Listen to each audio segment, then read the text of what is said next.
Welcome to the LaunchFamily Podcast, where we make sense of modern parenting one real conversation at a time. I'm your host, Jessica Shelley, a mom of six, former teacher, and your guide through today's parenting overload. If you've ever spent hours Googling, is this normal behavior for my child? Or struggled with figuring out what truly helps your unique family dynamic, you're not alone. Today's guest, Kristene Geering, brings clarity and structure to the chaos. Kristene is an educator, author, parent coach, and creator of the SCUBA framework, which helps parents go beneath the surface of behavior to understand what's really going on and how to adapt with purpose. Kristene, welcome to the show. Thank you so much for having me. I'm excited to be here. Yes. Oh my gosh. Okay. Well, we want to hear a little bit more about who you are. So can you tell us a bit more about your family and what led you to this type of work? Absolutely. I am a mom of twins. So any mom who's been tired and not slept for, a few years, I feel ya. They're 15 now. And I have to say, I really like my teenagers. I know everyone keeps saying, oh, it's so hard, but every age has been my favorite so far. So it's been kind of nice. And obviously, there have been struggles. Um, my background is actually in both psychology and special education. My master's degree is in early childhood special education. So I did several years of early intervention and helping families like in their homes and at school and in the classroom. I went to a Trader Joe's once, wherever they're having troubles, I'll go help them out. And that was super rewarding. And then I had my own kids, decided I wanted to stay home with them for a few years. And then when I went back to work, I was like, wow, parenting is awesome. Parenting is hard. This is so hard. And I was like, I think that I would love to continue to help families who have kids with special needs. But I think all parents need some help and some support. And I really want to kind of normalize that and give them an idea of what's going on with their kids. So that's when I started parent coaching on a more general level. I worked for a startup called Parent Lab for several years, got to work with some really amazing people in the parent education space, wrote a ton of curriculum, did a lot of courses, learned a lot of stuff. And once I exited the startup, I kind of decided I would write my own things. And that's when I came up with SCUBA and my other books. And now I use those to help parents on a regular basis. And it's fantastic. It's fabulous. It's the best job in the world. I love that. Yeah, it is hard, but also very rewarding, even just pouring into others that are going through the same sort of journey. Yeah. So I want to go one step further then. So what is SCUBA? And how did you kind of come up with that? For lack of a better term, I've heard people talk about like a divine download. I don't know if that was it or not, but it was definitely a flash where I was like, man, I want to talk about a framework and how to really approach this with parents. And suddenly SCUBA just sort of popped into my mind. And I was like, oh, that's actually really good because it helps you remember that behavior is communication. And really, the behavior is just kind of the surface of what's going on. And what we need to do is look underneath. So I just wrote it on my whiteboard and I was like, I like it. I don't know. I'll figure out what it stands for later. And I turned around and then I was like, oh, I know exactly what it stands for. It stands for see the child under the behavior and adapt. And then I sat at my desk and I wrote an outline in like 2 hours. It was one of the most, profound moments of writing I've ever experienced where I was like, oh yeah, this is what I'm supposed to be doing. Incredible. Well, walk us through what that actually means then in practice. Like, can you break that down for us a little bit more? Yes. So when I say see, basically it's a reminder for parents to observe their child. See, sense, notice, whatever word works for you. But essentially you want to look at, your child's body, what's going on there. One of the things I think parents don't realize, and I hear this a lot, is like, oh, they're fake crying. Oh, they're just faking it.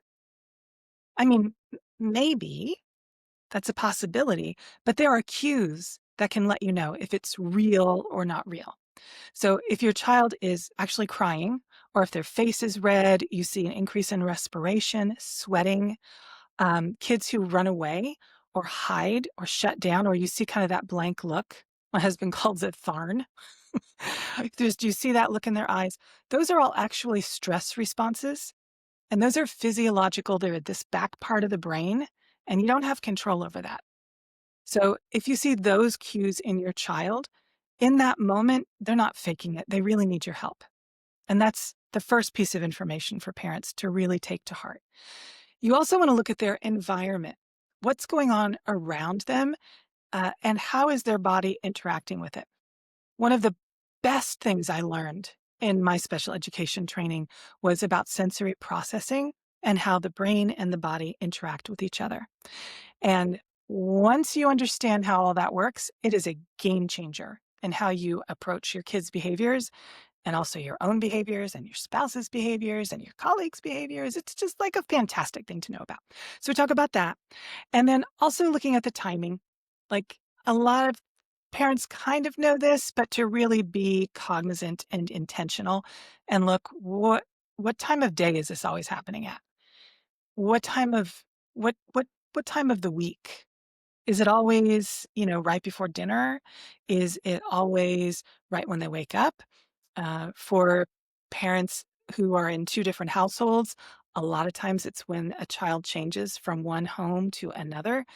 Just paying attention to those cues gives you information. Then you go on to the C, which is the child. And there's two pieces of that. One is general child development. And one thing I have learned is that parents are really good about knowing about development for the first 2 years, because I think we shove stuff down your throat for 2 years and then it's crickets and nobody tells you anything. So a lot of parents just don't know what is typical and what's not typical, especially when it comes to brain development. So just understanding where your child is and what's kind of expected at that age level is super duper helpful. And then understanding that your kid is your kid and there's no other child like them on the planet. Mother of twins, I just want to reiterate that you can have two that come out of you at the same time. Totally different people, totally different needs, absolutely nothing in common. The next part is the U. That's kind of looking under the emotional surface. So what's going on emotionally for your kid? I've seen kids who act out at home really, really strongly, and their parents are like, I don't know what's going on. And then it comes out a month later, their kid's been bullied at school.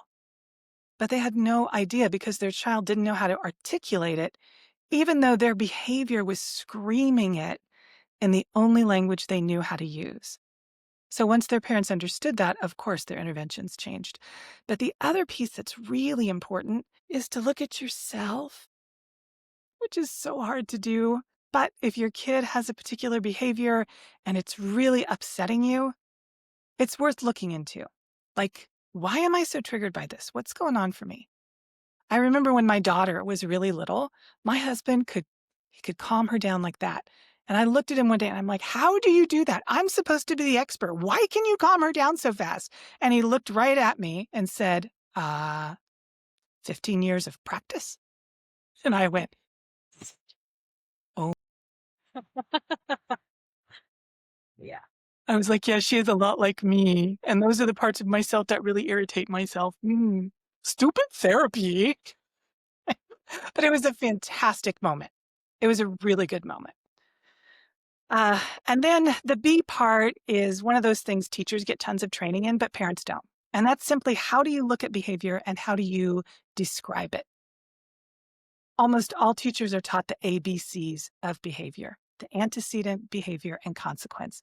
All that means is, what happened before? That's the antecedent. What is the actual behavior? It's not your kids trying to be a jerk. Might feel like that, but that's not the behavior. The behavior is, my kid picks up their applesauce and they throw it across the room every time dinner is done. That's the actual behavior. And then the consequence is what happens immediately after. And as a parent, if you can start to be more neutral about how you're framing that behavior, then that can really, really help you calm yourself down, center yourself, And then you can move on to the A part, which is the adapt. And that's what you do. Basically, the first pieces are all about gathering information. And then you center yourself, you think about the information, and then you figure out what it is you're going to do. And then I break it down into 5 general areas and walk parents through that. Incredible. It sounds like we're shifting from like reaction to maybe reflection and then a more informed reaction. But I guess, can you walk us through, like, can you give us an example, I guess, of how this might happen in real life? Sure. Let's see. So let's say you have a kid who is maybe 2.5 years old, and your 2.5-year-old is biting you, and they're biting you, and you're like, why are you doing this? Ah! Okay. Biting is super irritating. So let's stop and look at the framework for a minute. See the child, right? Okay, what am I observing? Is it happening at a particular time of day? Oh, it is. You know what? When he's biting me, it's usually right before nap. Oh, okay. Um, Let me see. What else is going on? When they're biting me, what's their body doing? Oh, he's actually like, he seems like he's gritting his teeth and his face is really red. Okay, something's going on physiologically, and his stress response is kicking in, and then he's biting you. Once you understand sensory processing, sort of how the brain and body interact, you know that biting gives lots of proprioceptive feedback through the jaw. Proprioception is your sense of body space, where your body is, and it's how much pressure your joints are feeling, essentially. So getting lots of pressure for a lot of people is really calming. Okay, good information. Let's look at the kid. Developmentally, is biting appropriate? Yeah, that age, it's not uncommon. And for my particular kid, like, he chews on lots of stuff. Like, he's the kid who really likes to chew on beef jerky, right? Underneath emotionally, I don't know. I don't see a lot going on for him emotionally, but man, it's making me mad. Ooh, maybe I want to take a minute and think about that. Why am I getting so upset about my kid doing something that's really typical? That's therapy realm. Like, you can always talk to your therapist about that. Coaches look forward, therapists look back, but it's something to really ask yourself and think about. And then you think about the behavior itself. It's not that my kid hates me or is attacking me. It's every day, right when I put him in his crib before nap, before he falls asleep, he bites me, usually on my arm or my shoulder. And then I yell and I put him down in his crib and then I scold him, or however you're reacting. Okay, you take all of that information, you breathe, calm yourself down, and then you think, if this is happening at the same time every day, I wonder if my kid's really tired. So the first thing we might want to do is shift nap time. Maybe he needs to go down a little bit earlier. Maybe he needs to go down a little bit later, right? That's the first thing, is to adjust the timing. Then I also want to think about the biting itself. Why is he biting? It's a stress response. He's doing this behavior. I know it's proprioceptive input. What if I give him more proprioceptive input on a regular basis so his brain and body have that to regulate himself? So before I put him down, in addition to going at a different time, I'm going to have him jump. I'm going to do burrito rolls with him. I'm going to get him a chewy that he can bite on, something that's really strong.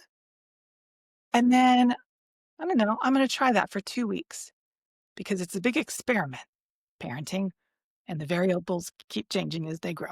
So it's a big old experiment. For 2 weeks, I'm going to try this, and I'm going to take down data and see how things change.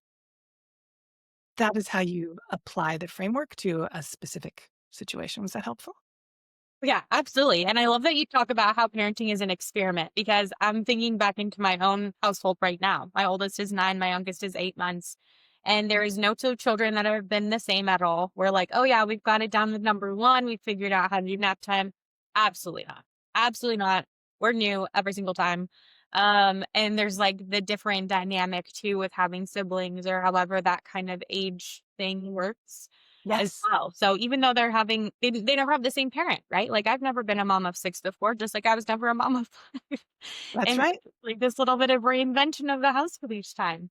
Yes. Um, And so I love that you talk about how parenting is an experiment, because that's really what we're trying to do day in and day out, is just try to figure out like what works for this kid in this moment or this season of their life, and our change. And it most likely will. So just be prepared, y'all. It definitely will. That's the one thing you can guarantee is it's going to change. Yeah, yeah. Oh my gosh, I love it. Well, I want to talk a little bit too about kiddos that are a little bit older. So like we get into like independence, like executive functioning, like we're starting to get into some other responsibilities. Let's just start with like what is executive functioning? Like that's like some big words. And then how does that kind of fit into like daily life or like parenting in general? Those are great questions. Executive functions, it's like a huge buzzword right now, so probably parents are hearing lots about it. There is no one right framework for it. If you look at the research behind it, some people talk about 3 executive functions. Some people talk about 8. Some people talk about 5. Some people talk about 12. There's a bunch of different models. And at the end of the day, it doesn't matter. What they're all referring to is a bunch of skills that live here in this part of your brain, right? The prefrontal cortex, the frontal lobe right here. It's going to be stuff like planning, organizing, time management, emotional regulation. That is a big one. That is a developmental skill. So all of these skills, it's kind of like your higher thinking, the stuff that you need to learn intentionally is another way to think about it. All of those things are developmental skills, which means they unfold kind of in a pattern that we can sort of predict generally. Welcome to developmental psychology. So, for parents, what this means is when your kid cannot find their shoes every day when you're trying to get out the door and they're 8 years old, they're not doing it on purpose. They just don't have all of those things in place yet.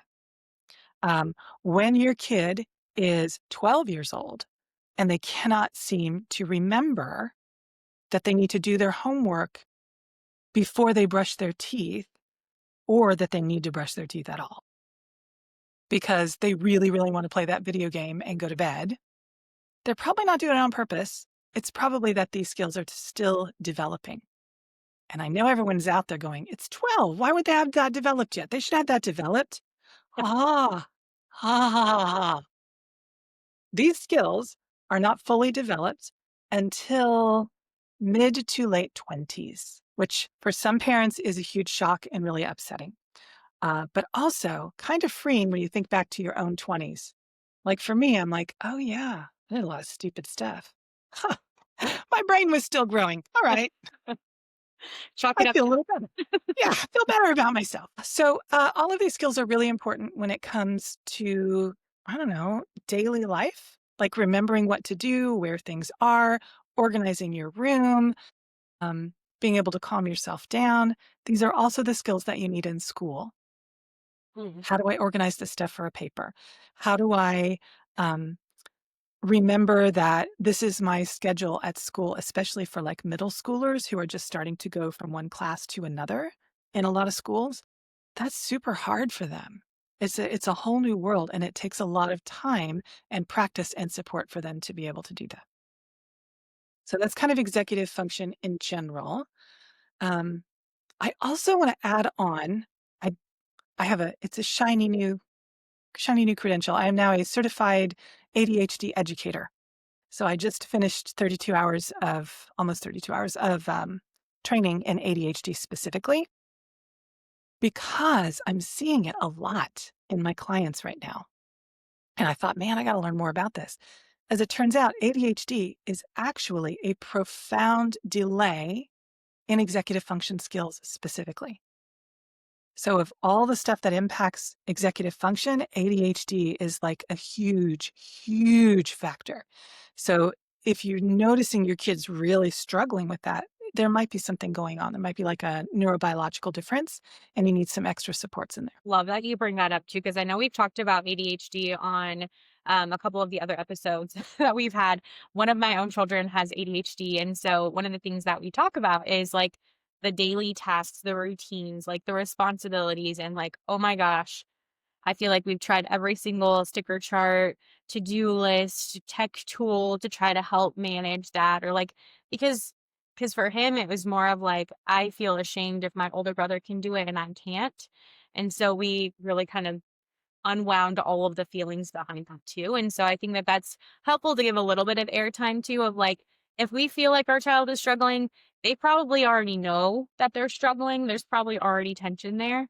And so maybe coming back to kind of SCUBA is like going to that reflection state, maybe problem solving together, or doing experiments. I love that that perspective too got brought up.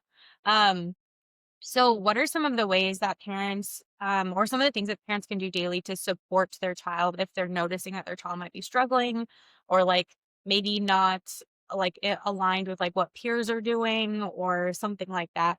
Um, just to be able to kind of boost that, independence and the feelings with their kiddos. Oh, my favorite thing in the world, which is chores. Wow, I like this too. Let's go. Yeah.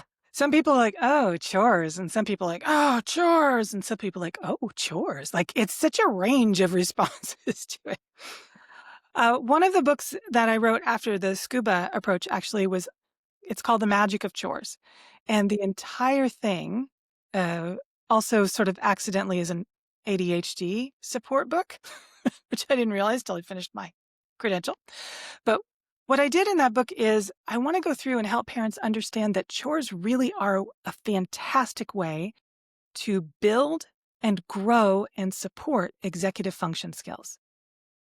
The trick is that you need to let your kid borrow your brain while they're doing it. So what I mean by that is, first of all, any kid can do any chore at any age. I know that there's all these charts out there like, this is for 5-year-olds and this is for 8-year-olds. I don't know. I'm not a fan of that model. I think any kid, so long as they're mobile, can do pretty much any chore. The trick is to figure out how much of that chore they can do. And what that means is you need to break that chore down into pieces, like a puzzle. So, for example, the one I always talk about is laundry, right? For laundry, your 3-year-old, even your 2-year-old, a lot of times can sort the laundry. They can put different colors together. They can pull out all the red stuff. They can pull out all the white stuff. That's part of laundry. Oh, you're helping mommy with laundry. Thank you. Your 3 or 4-year-old can help you fold washcloths, right? As your kid gets older, they can start to do more and more. And you just think of all the different pieces and parts. And that's what I write about. I take 12 different chores and I break them down into parts for you so you can borrow my brain so your kid can borrow your brain. And then you got to think, what can my kid do right now? What can they do with a little bit of help? And then what's really out of reach right now? So by this, I mean, right now my kid can easily, they're 7 or 8 years old. They can pick up a basket of laundry. They can carry it to the laundry room or to the car to take to the laundromat. My kid can very easily pick the clothes up and put them into the machine. That's fine. But you know what? For the washer, they're not going to be able to reach the dials. But if you give them a step stool, they can. They can definitely do that. Or my kid can't read yet. They're only 6, so they don't know which settings to use. But if you put stickers that have pictures, they're going to be able to do that. So they can do that with a little bit of help. However, your kid may not be able to take the wet clothes out of a washer, especially a top loader, and put them into a dryer because it's just too heavy. Maybe you can work it out so they do one at a time. But honestly, asking your child to take one piece of cold, wet laundry out of the washer at a time, I don't know, maybe some kids would like it, but a lot of kids are going to be really put off by that. So you might want to do that for them for a while until they are developmentally ready to do that. You can also put like on the wall a list of here are the steps to do your laundry. First, you pick up all of your clothes that have colors, your colors clothes, and you're going to carry the basket to the laundry room. Put the clothes in the washer. Put the soap in the washer. Close the lid. Push this button. Boom, your kid's able to do their laundry. I say this because my kids were doing their laundry and have been doing their laundry completely independently since they were 7 years old. Along with that, is a lot of me letting go of how I think laundry should be done. I do not look in my children's closets anymore because it is a deeply upsetting process for me. And it's okay because they can do it themselves. They do meal planning and prep for one night every week, most weeks. And what this means is, A, I'm supporting their executive function skills. B, they're feeling really competent, right? Like when they have friends over that are visiting them, I don't get out of bed and make breakfast. I haven't done that since they were like, I don't know, 9 or 10 years old. They can make breakfast themselves. And they are so proud of themselves that they can make scrambled eggs or pancakes or whatever. Why would I take that away from them? And when it comes to things like meal prep or meal planning, I'm a huge fan of meal planning. What do you want to make? Let's look through the cookbook. Let's choose some recipes. Okay, if you want to make that, what are the ingredients that you need? Make a list, write it down. Let's go to the store. Let's get all of the stuff that you need. Take this list, go through the store, fill up the cart, meet me back here. You know what else you need those skills for? Research papers. What is it that I want to write a paper about? Oh, okay, well, I need to do a little bit more research about that particular topic. Oh, I need to go to the library and get the following things out. I'm old. I still think about libraries as separate places with books. Sorry. I need to come and put all this information together, and then I've got to figure out how to compile it cohesively. Both of those things use the same executive function skills in terms of organization, planning, prioritizing, all of that stuff. Doing chores will help your kids in school. It's amazing. Chores is a good thing. It's a good thing. So good. Oh my gosh. I'm a huge proponent of chores too in our house. And I get pushback too from like my parents because we weren't raised like that way. She's like, my mom will come visit and she'll be like, oh my gosh, I can't believe that, your oldest son, he was like trying to do all of make everybody's lunch. And my oldest son is 9.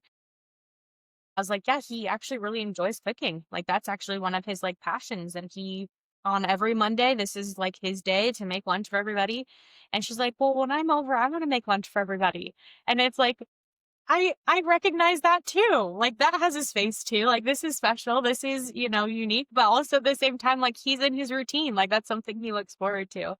Um, and it really is that confidence booster of like, oh, I can take care of myself and I can also provide for my siblings too, or my mom and dad. Like I can make dinner one night and share a family meal.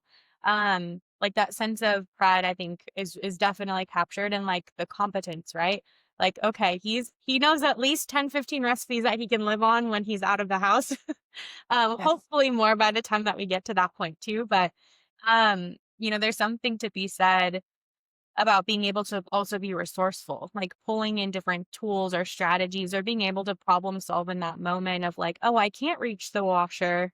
Could I get the step stool? Like I actually noticed that with my 5-year-old. He's like, Mom, I really want to do the laundry because I've been doing laundry all day.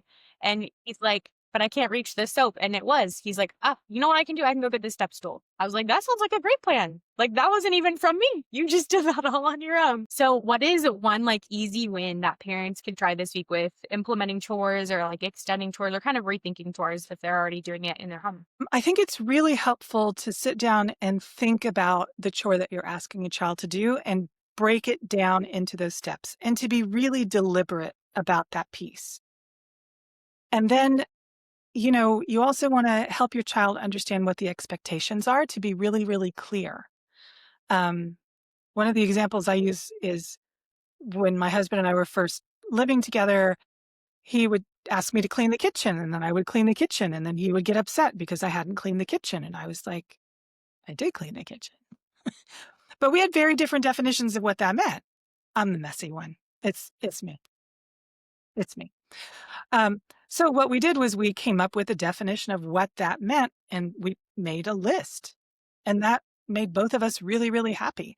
So if you are telling your child, oh, you need to be more responsible, I want you to clean your room. I love that. That's great. But your child needs to know what cleaning their room is. They need to have a really detailed checklist. And if they're struggling with part of it, instead of assuming that it's your child doesn't want to do it, it's probably there's one piece of that that they just don't know how to do, or they need a little bit more help, a little bit more scaffolding, right? So that they can figure out how to do it because they haven't figured out how to do it on their own yet. Or it might be something they're just not able to do at this stage for whatever reason. And for you to kind of suss that out with them and then have a little space and grace, right? As they're learning all of these new skills. The other thing that I think is really important to talk about with chores is that space and grace, since we're talking about it in the moment. Having expectations that your child pitches in and they do their part is fantastic because it, as you were saying, it helps them feel they're part of the family. They get that feel good vibe of like, I'm helping, I'm participating, I am worthy. Really, really important. And sometimes you can't do it for a variety of reasons. Maybe you're sick or you have a crazy workload of some kind. So as adults, we'll look at our spouse sometimes and we'll say, okay, you know what, I have to work late tonight. Can you take care of dinner? And your spouse will step up and say, oh, sure, I can do that. Your spouse is not going to say, dinner is your responsibility, and you need to think about your schedule a little bit more thoughtfully. Like, you would never scold your spouse like that. You just hopefully expect that there's some give and take and that you'll help each other out. It's the same thing with your kids. So right now, for example, my kids just started a new school. It's a very, very different environment for them, and it's been really stressful. So a lot of the chores they usually do, I have been doing for them the past 2 or 3 weeks. And it's not a question of me thinking like, oh, they're shirking their responsibilities. It's me saying, you guys are really stressed out. I'm going to take care of this for a while you figure stuff out. And then they're like, oh, thank you. And the beauty of doing that is there are many times when my kids will say to me, Mom, you've been working a lot lately. You look really stressed out. You want me to take care of dinner tonight? That would be great, honey. Thank you. Yeah, I got it. So it's this beautiful relationship builder where you don't have rigid expectations, but you have flexible expectations. And then your kids sort of make that as part of their, I don't know, their internal plot for what a relationship should look like later in life. I felt like a tangent, but an important one. I just thought I'd go there. Oh, I love that too, because it really is like in the communication, the connection that we have that sets the foundation for what they expect to come later. Like when I mean, I'm a little bit off of that. I mean, you're closer with your teenagers right now, but I mean, I definitely think about that often of like, well, what kind of man or woman is she gonna be when she leaves the house? Or like, is she gonna take care of the people that she cares about? Or is it gonna be like, oh no, I just have to get my way, you know? And how we can embrace those moments in daily life to be like, oh yeah, this is what we are going to affirm is like this type of behavior, this type of response, and working through some of those like more troublesome or like, I mean, kids are kids too, where like they're learning, they're going to test boundaries, all of the things, and also being there to support them in that and being like, yeah, mom right here too, like we can always fall back on mom if you need to, if we're having a rough day. Yes. Um, so I love that you talked about space and grace. Yeah. I think I'm going to keep that one in my pocket for all of our listeners too. Keep that in your pocket, even for ourselves. Like that is so, so powerful.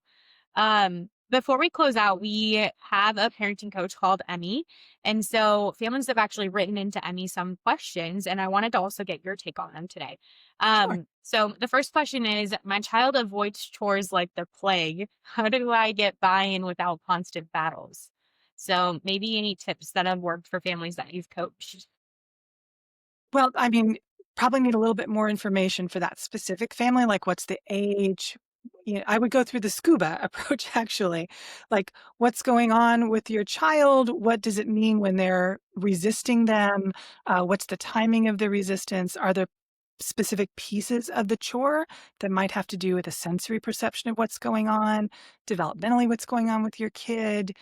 This particular kid, like what's their temperament like usually? Like go through that whole list and you'll probably gather enough information to figure out which experiment you want to try to adapt. I will say generally, when kids are really resistant to chores, one of the things that I think helps, especially with older kids, is to talk to them about it. Just talk to them like people and say, hey, I've noticed you really, really don't want to do the dishes. What's up with that? What's going on with that? Talk to me. And they're like, I hate doing the dishes. Yeah, I know. I got that. What is it about it that you hate? Oh, I don't want to talk about it. Yeah, I know, but here we are. We're talking about it. I know it's not my favorite thing to do all the time, but sometimes I like the bubbles. Like having my hands in the bubbly water feels good to me. Oh, I don't know how you can say that. I hate the bubbles. They're so sticky. I can't get them off my hands. Ding, ding, ding, ding, ding. Oh, that's part of observation. My kid may have trouble with the sensory piece of doing dishes. Talk to them like that, and then you can offer solutions. All right, honey, I'll tell you what. Why don't we break it down? And let's have you just dry the dishes for now, and you can wear some gloves while you're doing it. And let's see if that feels a little bit better to you. What do you say? Let's try it for 2 or 3 nights and see how you feel about it. I don't want to do that. I know, but we all got to pitch in. And this is something that I want you to do. It's a skill you need for life. Let's find out how you can do it in a way that feels good to you. And I think a lot of times when you sort of, instead of going like this with your kids, when you come around with them, like, okay, this is a problem that you have. Let's figure out, how do we solve this together? I want to help you with this. You're going to have to figure this out eventually. So let's work on it together. Most kids will relax a little bit about it, at least. And then for the parent, instead of having them do the whole thing, just make your goal to do one piece. Like, okay, maybe it's too much for you to do all of it right now. I have already broken this down into 12 different steps. Let's have you do steps 1 and 2. And then once your child can do those comfortably, then you can start to introduce more steps really slowly, making sure that they have the scaffolding they need. So hopefully that will be helpful. That like walking alongside them and then also rooting it in like, this is a life skill. Like you're going to have to do this eventually. So, hey, let's figure this out together while we're in this moment. And also, what do they say? Like you can only eat an elephant one bite at a time. So it's like, okay, if we can get the gloves on today and then dip the fingers in the water, it's great. Like next time, let's get up to the wrists or something. Especially with those kiddos that have the sensory needs. My ADHD kiddo also has sensory processing disorder. And one of the things that we did with him was like repeated exposure to sand because we live at the beach. And it was like, well, this is something that our other children enjoy doing. And so it's not going to be something that we're going to be able to avoid forever. And so it was like, I would say painful from that parent part of like, okay, we're going to dip the toes. All right, we're going to take a step. Like we're going to do this. But it was so worth it. Like now he enjoys playing at the beach. So, definitely an encouragement to like take it a day at a time. That space and grace again, is a great reminder in that context. So Yeah. the last question that we have is every time I try a new strategy, it backfires. Am I doing something wrong? So how do you encourage parents to like stick with an experimentation or like what is the ideal timing for an experiment to actually know if something's working or not? Well, that's a really good question. A really good one. Um, when I'm working with parents, a lot of times I will say to them, here's the strategy I suggest. I want you to try it for 2 weeks. I want you to try it really consistently for 2 weeks. Do not give in or give up on the strategy unless it's like, I don't know, nuclear war at your house. Like if it's like absolutely horrible, then you can stop and call me and we'll figure something else out. But if it's just really hard, then you're doing it right. And one of the things that is important for parents to know is something called extinction burst or extinction spike. This is part of any kind of behavioral change. So, there's the classic Pavlov's experiment where you ring the bell and then you feed the dog. And over time, when you ring the bell, the dog salivates. That's like the basis of all behavioral interventions. Here's the thing. If your kid's been screaming and then you've been giving them the iPhone or a phone to get them to stop screaming, but you want them to not have phones anymore or not have screens anymore, you're going to have to stop giving them the phone when they're screaming. You need to find a replacement. Absolutely, you need to soothe your child when they are in distress. But if you don't want them to have phones be associated with soothing all the time, you got to take it out of the equation. No matter what you replace that phone with, I guarantee nothing is more satisfying than a phone, and especially the games they put in there. And that's because the developers know a lot about behavioral theory. So what you got to do is just stick with it. And your child is going to, they used to scream this much, and that was enough to get them the phone. They're going to scream this much, and you're not going to give it to them. Oh, well, I'm going to scream this much then. If you give it to them up here, you have just taught your child the consequence to ABC. The consequence is they will get the phone. They just need to scream louder. Oh, I didn't realize I need to scream louder, Mom. So if you wait and they're screaming and screaming, but you still don't give them the phone, after about 2 weeks, usually that behavior will go away. They will stop the screaming. They will accept whatever soothing that you've got, with a whole bunch of caveats about unique brains and neurospicy people and all of that. Special education person here, believe me, I know. But in general, about 2 weeks, stick to whatever the strategy is, especially if it's behavioral, and do not deviate from that plan. Don't change the variables of your experiment. Collect the data at the end, and then you can adjust. That 14 days, that seems doable for like the upside of whatever could be on the other side of the behavior that we're experiencing. Yes. Yeah. And definitely, the screens are a hard thing because they're everywhere. Like you can't even go out to eat anymore without like a screen or a TV on in some restaurant. I know. It's crazy. I know. So, well, Kristene, I want to thank you so much for sharing your tools, stories, and warmth with us today. The SCUBA approach is such a gift to parents navigating behavioral questions, executive challenges, and the heart work of parenting. Hearts be hard, right? Yeah. To our listeners, we'll link to Kristene's course book, her other resources, and her coaching info in the show notes. And remember that every moment you spend observing, adapting, and connecting, trust yourself and keep diving deep. You've got this.